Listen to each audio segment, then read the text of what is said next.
Bonjour, donc à nouveau sur un autre exercice sur les intégrales à paramètres. Voilà l'énoncé de l'exercice. Donc on pose grand f de x égale l'intégrale de 0 à plus l'infini de l'exponentielle de moins t sur 1 plus xt d de t. Alors montrer que l'expression f de x existe ou bien est bien définie pour x supérieur ou égal à 0. La deuxième question, montrer que f est de classe C infini. Troisième question, calculer f, puis la dérivée nième de f en 0, quel que soit n appartenant à n. Très bien, donc on va commencer par la première question. Donc dans la première question, on demande, pour la première question, on demande que fx est bien défini. Cela veut dire que il faut que cette intégrale-là, lorsque je prends x, appartient à l'intervalle 0 plus l'infini. Donc il faut que l'intégrale ici converge, c'est-à-dire il a un sens. Bon, alors premièrement, donc ici, la variable d'intégration c'est t. Eh bien je regarde qu'est-ce qui se passe pour cette fonction-là. Alors, j'ai deux bornes ici, j'ai le 0 et le plus l'infini. Je vais voir ce qui se passe en 0 et en plus l'infini. Alors, qu'est-ce qui se passe donc en 0 lorsque t égale à 0? Eh bien, j'ai cette fonction-là, je vais la noter, donc f de xt qui est égal à e moins t sur 1 plus xt. Donc la fonction qui fait correspondre, alors pour x appartenant ici, cette fonction-là en t, elle est continue en 0, elle est définie et continue en 0. Donc là, en 0, j'ai aucun souci, puisque lorsque t égale à 0, j'ai bien un sens pour cette écriture-là. Donc, est définie et continue en 0. Donc, aucun souci pour l'intégration. Donc, elle est bien intégrable, bien l'intégrale converge en 0. Alors maintenant, je vais voir qu'est-ce qui se passe en plus l'infini. Donc, lorsque t est voisine, en fait, lorsque t égale à 0 ici, puisque t, cette fonction-là, elle est définie en 0. Alors, si vous voulez, donc ma fonction f, elle est définie alors de 0 plus l'infini, croix 0 plus l'infini vers r. Donc pour chaque xt, je fais correspondre cette expression-là, e moins t sur 1 plus xt.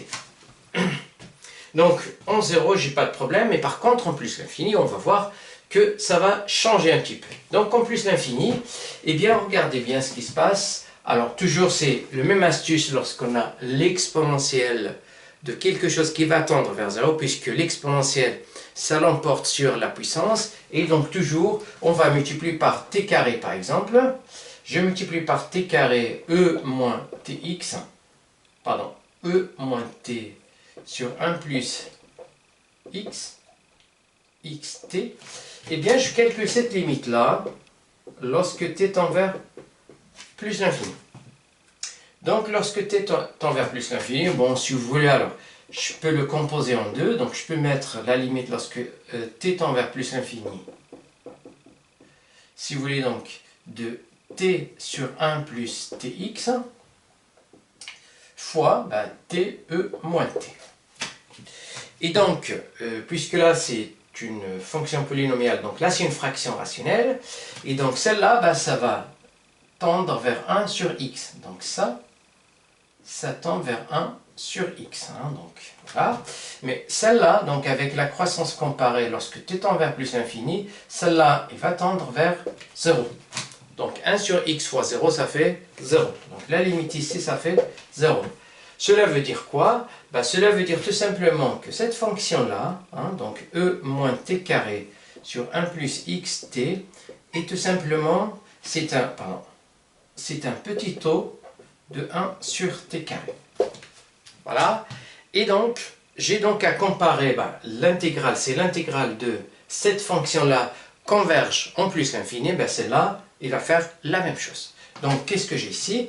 L'intégrale de 1, par exemple, à plus l'infini, de 1 sur t carré, cette intégrale-là converge, car tout simplement, 2 est supérieur à 1, et ça, c'est d'après le critère de Riemann. Donc là, le critère de Riemann, ce type de fonctions-là, qui sont des fonctions de référence, en plus l'infini, ils convergent lorsque la puissance ici, il faut qu'il soit supérieur à 2, ce qui est le cas ici.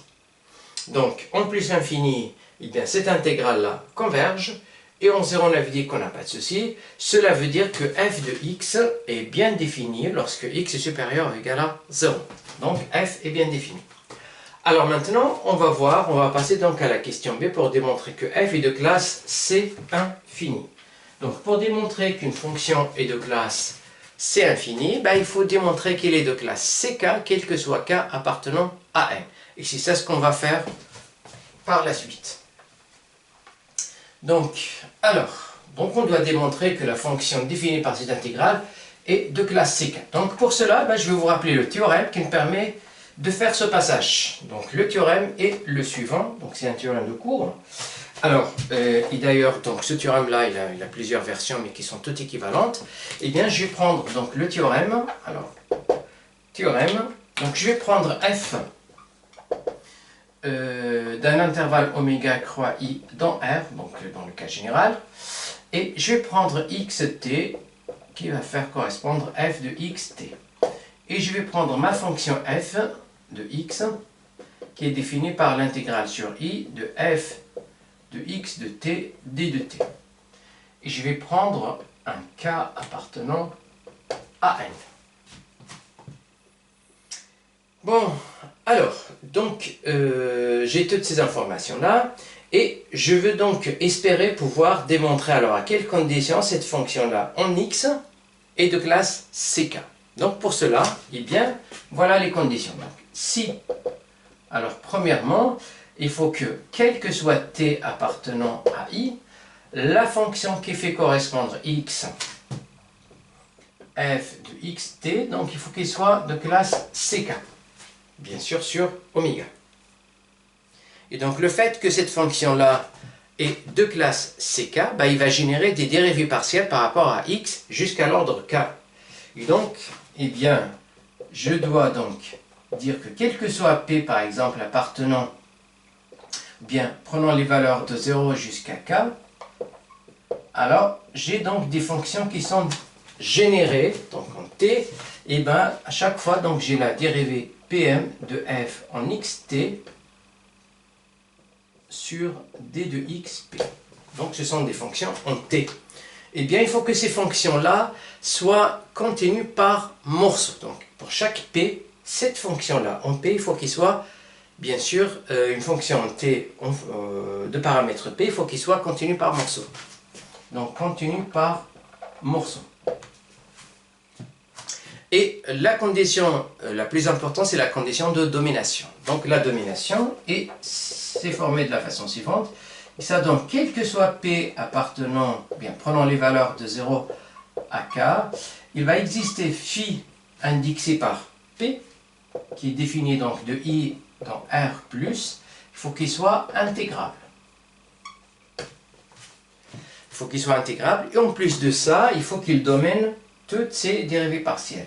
Il faut que quel que soit xt appartenant à oméga croix i, eh bien dp de f de xt sur d de xp, il faut que ça soit plus petit que phi k ou bien phi p de t. Donc, si j'ai ces trois conditions-là, eh bien cela me permet de dire que ma fonction f ici, elle est de classe CK. Donc, alors, f et CK. Et en plus de ça, donc il est de classe CK, et en plus, donc la dérivée, alors pour n'importe quel p qui soit là, en x égale l'intégrale sur i, d de p de f de xt sur d de xp d de t. Donc ça me permet de dériver, donc d'échanger les dérivés avec l'intégrale. Voilà le théorème que je vais utiliser ici. Et bien pour cela, donc je vais prendre soit k, donc soit k appartenant à n. Et donc il faut que je démontre que, premièrement, alors je vais considérer la fonction en x, alors soit t appartenant à l'intervalle 0 plus l'infini, et je vais donc m'intéresser à la fonction en x de f de xt, xt donc qui est e moins t sur 1 plus xt. Donc il faut que je démontre que c'est une fonction qui est de classe CK. Alors, pourquoi elle est de classe CK? Ben, tout simplement, donc je vais former cette fonction-là. Alors, premièrement, donc, la fonction qui fait correspondre x à xt, elle est de classe C infinie. Donc, c'est une fonction polynomiale. Elle est de classe C infinie, en particulier, elle est de classe CK. Je rajoute 1, donc ça va rester encore de classe CK, puisque 1 est de classe C infinie, donc il est de classe CK aussi. Et la somme des deux fonctions de classe CK est une fonction de classe CK. Et en plus de ça, cette quantité-là, elle est strictement positive, c'est-à-dire différent de 0. Alors, strictement positif, quel que soit xt, dans l'intervalle, bien dans le R+, croix R+. Et donc, ce qui fait, par passage à l'inverse, je vais obtenir une fonction qui est aussi de classe CK. Hein, donc, elle est de classe infinie, en particulier de classe CK. Ben, je multiplie par un réel, donc qui est e moins t, ben, ça reste une fonction de classe CK. Donc, la fonction qui fait correspondre x, f, xt, en x, elle est de classe CK. Voilà, donc pour la première condition. Donc, on va voir la deuxième condition. Alors, puisque la fonction elle est de classe CK, ben, je peux dériver donc jusqu'à k. Donc, soit, alors, p appartenant, en fait, prenons les valeurs entières de 0 jusqu'à k, et je vais prendre donc un t qui appartient à l'intervalle 0 plus l'infini. Et je vais pouvoir donc voir un petit peu les dérivées partielles, comment on les obtient. Alors, premièrement, eh bien, je vais dériver donc par rapport à x. Donc, cette fonction-là par rapport à x, donc celle-là c'est un facteur, bon, il peut rester comme ça. Par contre, cette dérivée-là, ben, 1 sur f', ça fait donc moins 1, ou bien moins f' sur f carré. Donc, ça c'est une propriété du cours. Et donc, f', alors en x ici, la dérivée en x ça va faire t, donc je vais avoir moins t sur f carré, ben, le f carré, ben, c'est exactement ça, 1 plus xt au carré.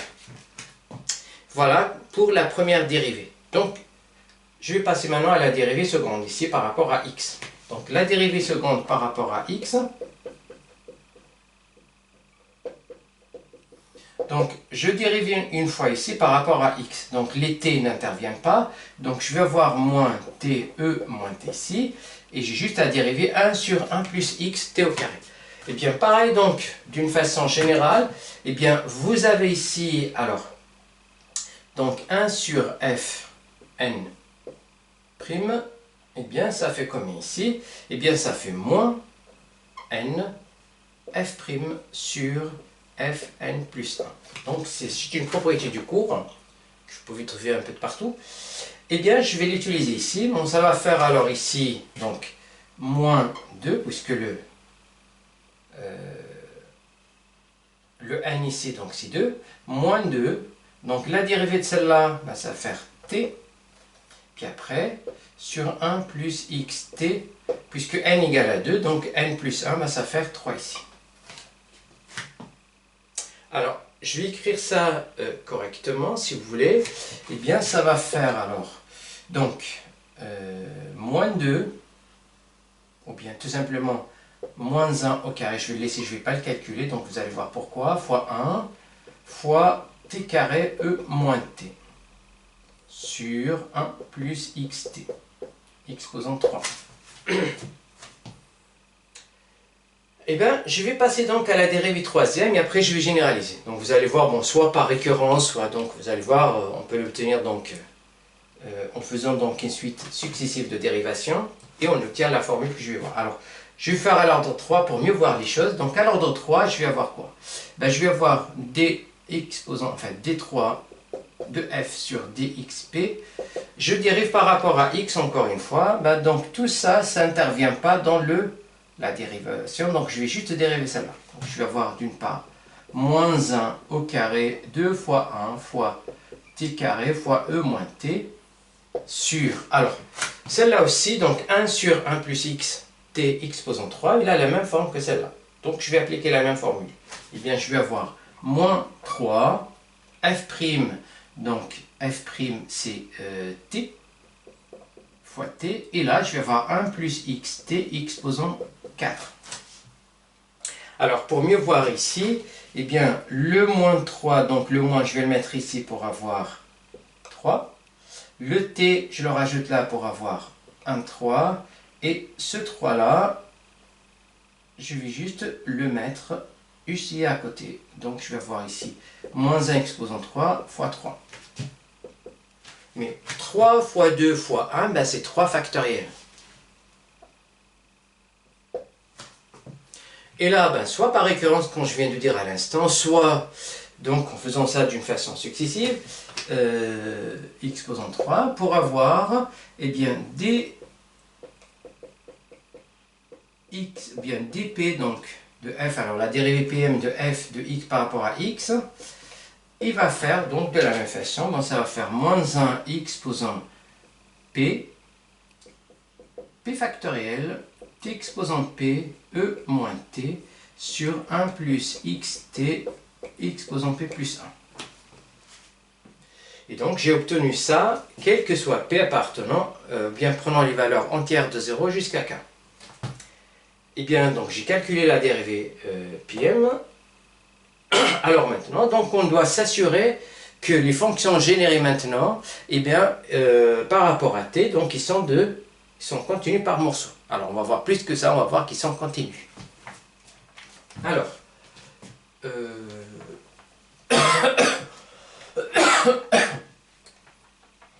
alors je vais réécrire ça ici. Donc j'ai dp de x t sur d de xp.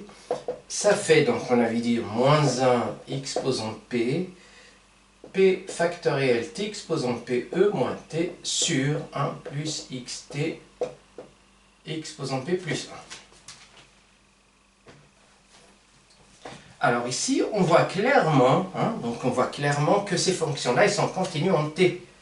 Donc en t, eh bien, cette fonction-là, en t, eh bien, en t, cette fonction, elle est continue. Celle-là, elle est continue. Donc, le produit de deux fonctions continues est continu. Là, c'est le polynomial. Ça, c'est l'exponentiel. Et multiplication de deux fonctions continues et continues. Et là aussi, alors, 1 plus xt. Donc, xt, c'est continu en t. Plus 1, ben, c'est continu. Donc, l'inverse, c'est continu puisque c'est différent de 0. Eh bien, je multiplie p plus une fois, ben, ça reste encore continu. Donc tout ça, c'est continu en t. Alors c'est continu en t, ça veut dire que c'est continu par morceau. Donc j'ai bien la deuxième condition. Alors maintenant, je vais voir la troisième condition. Alors, pour la troisième condition ici, alors des fois, dans certains cas, lorsqu'on ne peut pas dominer sur oméga en entier, on peut dominer uniquement sur des segments de oméga. Alors maintenant, on va voir, on va d'abord tester si on arrive à le faire sur oméga en entier, sinon ben, on va restreindre le travail au segment. Bon, allez, d'une façon générale, eh bien je prends donc dp de f de xt sur d de xp, donc cette fonction-là, eh bien moins 1 exposant p factoriel t exposant p e moins t sur 1 plus xt. Alors, en valeur absolue.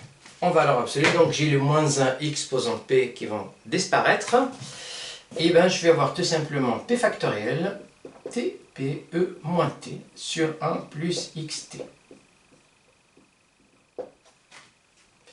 Alors, j'ai encore ce x là, il faut que j'arrive à m'en débarrasser. Donc, pour cela, eh bien, je sais que, tout simplement, ben, j'ai le 0, bien, xt est positif, puisque x est positif et t est positif.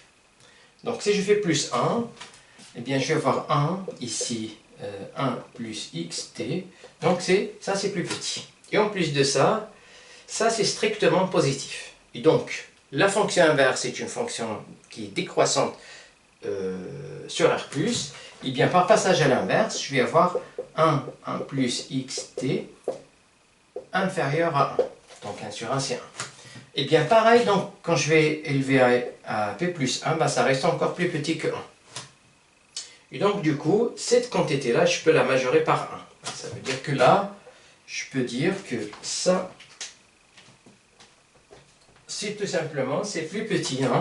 Donc ça, c'est plus petit que P factoriel TP E moins T. Et cette fonction-là, ben, je vais l'appeler phi P de T. Donc j'ai obtenu mes phi P de T, alors qui sont à valeur positive, puisque P positif, P factoriel positif, T positif, donc tout ça c'est positif, et bien là c'est à valeur dans R+, et qui va bien sûr dans l'intervalle, en fait, qui part de l'intervalle 0 plus l'infini vers R+. Alors il suffit juste maintenant de démontrer qu'ils sont intégrables. Donc le domaine déjà par définition, et bien on va démontrer juste qu'ils sont intégrables. Alors, déjà donc pour démontrer qu'ils sont intégrables, eh bien on va voir en 0, on n'a aucun souci puisque c'est une fonction qui continue en 0, elle est définie continue en 0. Donc cette fonction-là, t, p, e moins t, p factoriel, ben, elle est définie et continue en 0. Donc, j'ai rien à démontrer pour la convergence en 0. Alors maintenant, on va voir en plus l'infini. Ben, en plus l'infini, la technique est toujours la même, comme je vous ai montré tout à l'heure. Je vais la multiplier par t carré, par exemple. Donc, je multiplie par t carré, je calcule la limite en plus l'infini. Donc, la limite, lorsque t tend vers plus l'infini, de t carré, p factoriel, t, p, e moins t, l'exponentielle l'emporte sur la puissance, et là, ça va faire 0. Donc si ça fait 0, eh bien tout simplement j'ai cette fonction-là, p factoriel, t, p, e moins t, c'est un petit taux de 1 sur t carré. Et le travail de tout à l'heure se répète encore une fois, eh bien j'ai la fonction 1 sur t carré qui est donc intégrable en plus l'infini, donc l'intégrale de 1 sur t carré en plus l'infini est convergente d'après le critère de Riemann, puisque 2 est supérieur à 1. Et donc, puisque cette intégrale-là converge en plus l'infini, ben, l'intégrale en t ici, donc il va converger en plus l'infini, eh bien cela veut dire que ma fonction ici, psi p, est intégrable. Donc, psi p est intégrable. Donc, puisqu'il est intégrable, eh bien, ça veut dire qu'on a vérifié les trois conditions ici. Si on a vérifié les trois conditions, eh bien, on peut avoir les conclusions. Donc, on va voir maintenant les conclusions. Alors, conclusion, eh bien, alors, conclusion, eh bien, premièrement, donc, j'ai F et CK, et là, ben, maintenant, c'est quel que soit K appartenant à N. C'est F est de classe CK, quel que soit K appartenant à N, eh bien, cela veut dire que F est de classe C infini. Donc, F et C infini sur 0 plus l'infini. Et en plus de ça, ben, j'ai quel que soit n appartenant à n, ben, d'après cette conclusion encore, ici, eh bien je vais avoir Fn en x, donc je peux dériver à l'intérieur de l'intégrale, 0 plus l'infini, donc c'est dp sur d de xp en xt d de t. Voilà, et ça, on vient de le voir, ça fait ça. Donc, ça fait l'intégrale de 0 à plus l'infini. Et bien, de quoi? Ben, de cette fonction-là, moins 1 exposant p, p factoriel, tp, e moins t. Sur 1 plus xt exposant p plus 1. Et d de t. Voilà, ça c'est d'une façon générale, c'est la conclusion. Alors, on va passer maintenant à la question C. Donc, pour la question C, eh bien, voilà, c'est exactement la même chose. Donc, pour la question C, j'ai juste à remplacer x par 0 et de voir qu'est-ce que ça fait dans cette expression-là. Donc, j'ai f n en 0 égale l'intégrale de 0 à plus l'infini, donc de moins 1 exposant p, p factoriel, t, p, e moins t, d de t. Eh bien, lorsque x égale à 0 ici, le dénominateur égale à 1. x, 0, donc 0 fois t, ça fait 0. 1, x posant p plus 1, ben ça fait 1. Donc, d de t. Alors, le moins 1 exposant p et p factoriel ne dépend pas de t, donc on peut les faire sortir à l'extérieur de l'intégrale vu la linéarité de l'intégrale.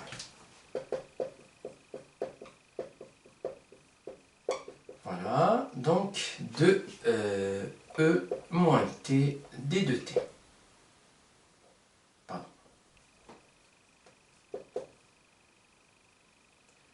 E moins t d de t. Voilà, alors pour ceux qui ne connaissent pas la fonction gamma de l'air, donc je vous conseille d'aller voir mon ancienne vidéo. Et bien sinon, donc cette fonction-là, regardez bien, et bien celle-là, le p que j'ai ici, je peux l'écrire sous la forme de p plus 1 moins 1. Pour mieux voir bien la forme de la fonction de gamma de l'air qui est définie de la façon suivante. Eh bien, gamma de l'air, il est défini de la façon suivante, l'intégrale de 0 à plus l'infini de t x moins 1 e moins t d de t. Donc là, le x ici que j'ai là, eh bien, je me suis permis donc de faire cette transformation pour avoir la même forme ici. Et donc là, pour voir cette expression-là sous la forme suivante. Donc ça fait moins 1 x posant p factoriel. Et là, c'est tout simplement c'est gamma de p plus 1. Donc de cet élément-là. Encore une fois, il y a une propriété donc, de la fonction gamma de l'air. C'est que gamma de p plus 1, cette expression-là, c'est tout simplement c'est p factoriel. Et donc à partir de là, ça va faire moins 1 x posant p, p factoriel au carré. Et donc voilà combien ça fait la dérivée énième en 0. Donc voilà, qu'est-ce que ça fait? Alors, donc j'avais juste utilisé quelques informations aussi concernant gamma. Ben, pour ceux qui ne connaissent pas, il faut voir un petit peu mes anciennes vidéos. Voilà, ben, j'arrive à la fin de cet exercice. Si vous avez des questions, n'hésitez pas à m'en faire part. Ben, sinon, je vous souhaite une très bonne journée. Merci et à très bientôt.